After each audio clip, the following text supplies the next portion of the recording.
Good afternoon, Junior Lancers of Newmarket Middle School. Today is Wednesday, May 13th. What do you call an alligator in a vest? An investigator. Let's check out what's going on with Mr. Keen's tadpoles. No really exciting update today, guys. They're really just eating their lettuce. That's all tadpoles do is eat.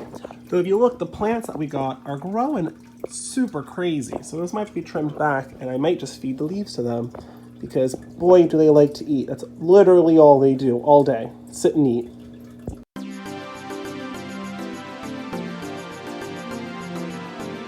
Submit a picture of you and your pet to the Google Forms sent out with our video.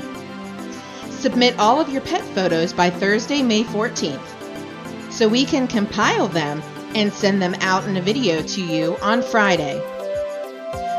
Remember, we want to see you with your pet. Please submit. Today is National Frog Jumping Day. In 1865, Mark Twain published his first short story, Jim Smiley and His Jumping Frog. Later, he changed the name and published it as The Celebrated Jumping Frog of Calaveras County. This same story also had a third title, The Notorious Jumping Frog of Calaveras County. Mark Twain's story about a pet frog named Daniel Webster and a casual competition between two men betting on whose frog jumps higher is the origin of National Frog Jumping Day.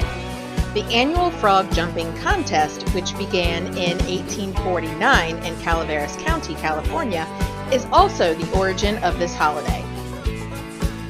The current frog jumping record was set in 1986 by Rosie the Riveter, who jumped 21 feet 5 3/4 inches.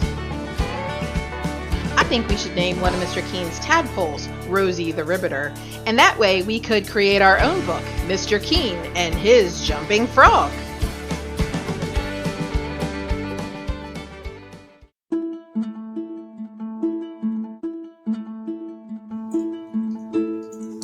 Today's book is award-winning Bridge Home by Padma Venkatraman. It is located on the Access 360 Middle School wall on the Newmarket Middle School Media Center page. Life is harsh in India for sisters 11-year-old Viji and her younger sister Roku.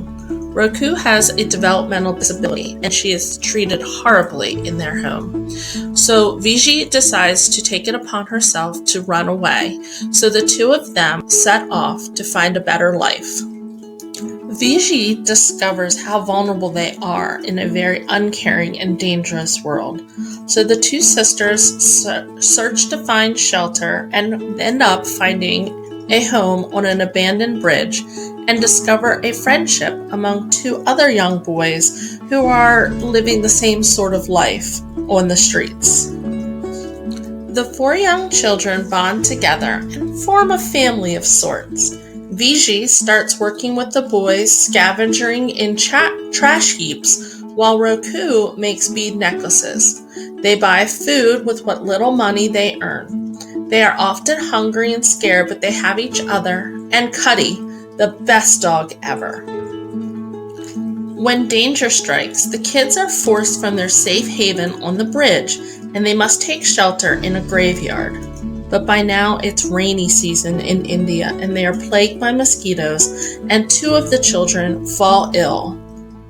As their symptoms worsen, the older children must decide, is it worth taking a risk and going for help and trying to trust an adult? Now, books are windows to the world, and I hope you'll take time to read this book and take a peek through that window and see a different part of our world that we live in. Enjoy A Bridge Home.